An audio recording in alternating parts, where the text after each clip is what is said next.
লালমোহনে একটি ভাঙাড়ি গুদামে অগ্নিকাণ্ডের ঘটনায় প্রায় ৭ লাখ টাকার মালামাল পুড়ে ছাই হয়ে গেছে। ক্ষতিগ্রস্ত গুদামটির মালিক রুবেল মিয়া। রবিবার ১৮ জানুয়ারি দিবাগত রাত আনুমানিক ৩টার দিকে লালমোহন ইউনিয়নের ১ নম্বর ওয়ার্ডের কর্তার কাচারি মিয়ার হাট সড়ক সংলগ্ন এলাকায় এই অগ্নিকাণ্ডের ঘটনা ঘটে। রুবেল মিয়া অভিযোগ করে বলেন, জায়গা জমি সংক্রান্ত বিরোধের জেরে রতন ও দুলাল পরিকল্পিতভাবে তার ভাঙাড়ি গুদামে আগুন দিয়েছে। আগুনে গুদামে থাকা সব মালামাল সম্পূর্ণভাবে পুড়ে যায়। রুবেলের পিতা সিরাজ হোসেন বলেন, ভাঙাড়ি মাল নেয়ার জন্য আজ সকালে গাড়ি লোড দেওয়ার কথা ছিল। দীর্ঘ কয়েকদিন বিভিন্ন সংস্থার থেকে ঋণ নিয়ে মালামাল সংগ্রহ করেছিলাম। রাতের দেয়া আগুনের সব পুড়ে ছাই হয়ে গেছে। কিভাবে ঋণ পরিশোধ করব তাও বুঝতে পারতেছি না। আমার আত্মীয় রতন ও দুলাল গংদের সাথে দীর্ঘদিন জমিজমা নিয়ে বিরোধ চলছিল। তারা এই ঘটনা ঘটাতে পারে বলে আমি বিশ্বাস করি। আমি প্রায় ৭-৮ বছরের মতো আছে ঝামেলা আছে। এই জায়গাটা লয়ে আমার আমার লগে বিরোধ আছে। বিগত এই জায়গাটা আজকে আমার জন্মের আগের থেকে দেখতেছে আমার বাপ দাদারা খাইতেছে।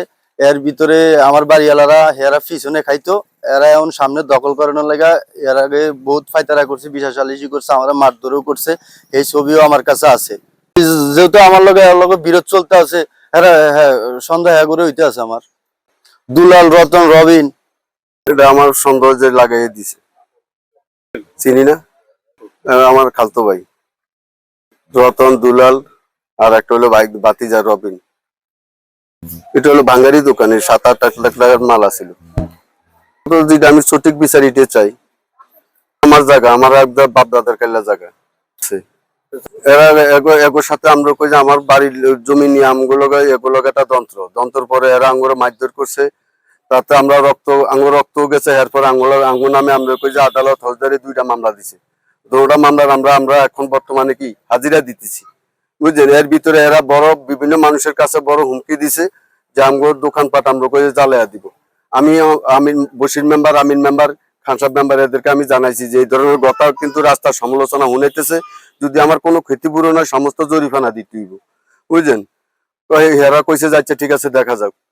এই গেছে রাত্রে আমরা কই যে আজকে আমার গাড়ি লাগামু, ঢাকার মালের গাড়ি লাগামু, আমি আজকে গাড়ি লাগামু। তো কালকে রাত্রে আমি ঘুমাইছি, তো ৩টার দিকে আমি শুনি যে এই অবস্থা।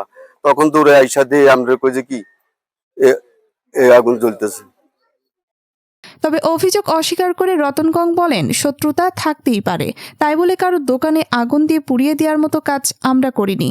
তারা অভিযোগটিকে সম্পূর্ণ মিথ্যা ও বানোয়াট বলে দাবি করেন। রতন আরও বলেন, এ দোকানের ভেতরে তারা ২ থেকে ৩টা অটোরিকশা চার্জ দিয়েছিল, সেখান থেকে আগুন লাগতে পারে। আমরা এ ঘটনা সুষ্ঠু তদন্ত দাবি করছি। মিথ্যা কারণ হলো এই সম্বন্ধে আমরা কিছু জানিও না, আর এটা আগুন লাগার কারণও আমরা বলতে পারবো না। তাদের সাথে আমাদের সাথে একটু জায়গার বিরোধ, কিন্তু ব্যবসা নিয়ে কোনো বিরোধ নেই। আর হইল গিয়া এদের এটার ভিতরে ২-৩টা অটো চার্জ দেয়, চার্জের থেকে লাগছে না হেরাই নিজেরাই পেট্রোল থেকে সেটা আমরা সঠিক বলতে পারবো না। এখন আমাদেরকে কেন ডাইরেক্ট নাম ধরে ডেডিকেট করে বলে, এটার জন্য আমি আইনের কাছে সহযোগিতা চাই এবং বিচার চাই।